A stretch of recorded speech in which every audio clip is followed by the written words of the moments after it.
Hello everyone, welcome to Steampunk Reviews. Today I'm reviewing Flaming Zeppelins! The Adventures of Ned the Seal! Alright, I'm going to be honest right out of the gate, I didn't like this book.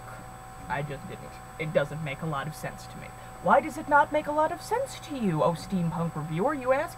I'll explain why it doesn't. The first line, let's just put it like this way. The first line of dialogue in the book reads as follows. Buntline, you dick cheese, get up. And who said that, you ask? That piece of Shakespearean linguistics? Those words were spoken by the head of Buffalo Bill Cody, which is currently in a mason jar full of some kind of interesting fluid that also includes brandy. What? I'm so confused. That's the problem with this book. I've read other reviews and what have you talking about it, and the general consensus is that it's supposed to be, how amusing, entertaining. It's not supposed to make a lot of sense. You could call it a gonzo novel. Certainly some people have. But I do not particularly care for it. It's not my kind of humor. I mean, I love non sequitur humor. I'd love, say, shall we go with Monty Python? Monty Python is hilarious. Monty Python makes not an ounce of sense 90% of the time. If it did make sense, it wouldn't be fun. But the thing about Monty Python is that Monty Python possesses a certain British class that this book, unfortunately, does not have, and therefore it leaves me rather cold. Again, the opening line.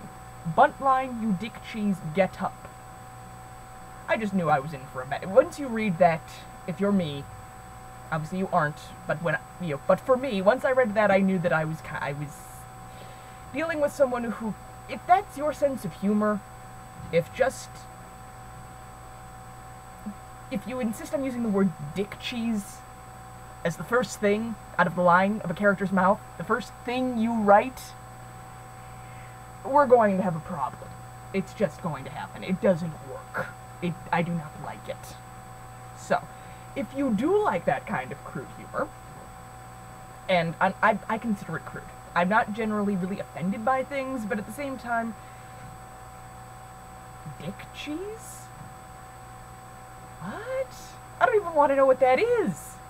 I really don't want to know what that is, actually, so no one tell me, well, actually, probably somebody will do that now, shit.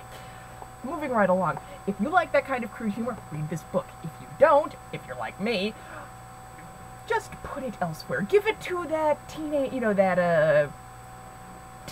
boy that's in everybody's lives somewhere. He can read it. He can enjoy lines about dick cheese and heads in jars and performing seals and, anyway. Okay. That's on the I've read it, I'm done with it pile. Now, moving on to the second part of this review, if you will. Oh, pardon me, that would be the phone. Because yes, you are getting two parts to this review. There's portion A, the actual review, and portion B, which is an advertisement. I have a new blog up. I have an old blog, too, which you should be reading. The old blog is called Brass and Brown Leather. The new blog is called Definition of a Lady.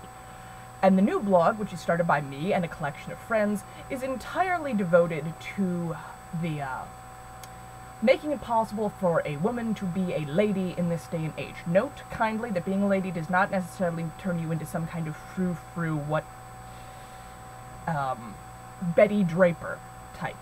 We fully acknowledge that there are many kinds of ladies. And a lady can be a lady whether she's working in a kitchen or elbow deep in engine oil. And the blog will cover any number of things. It will provide advice, it will provide tips on everything from cooking to fixing your car to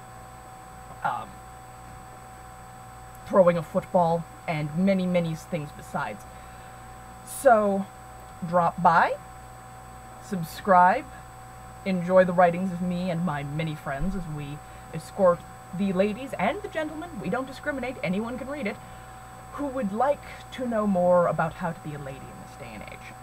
So, next time, for my reviews, I will be reviewing What Lies Beneath the Clock Tower, a choose-your-own-adventure book, and for now, I'm just going to sign off by saying that I hope this is better than the last thing I had to read.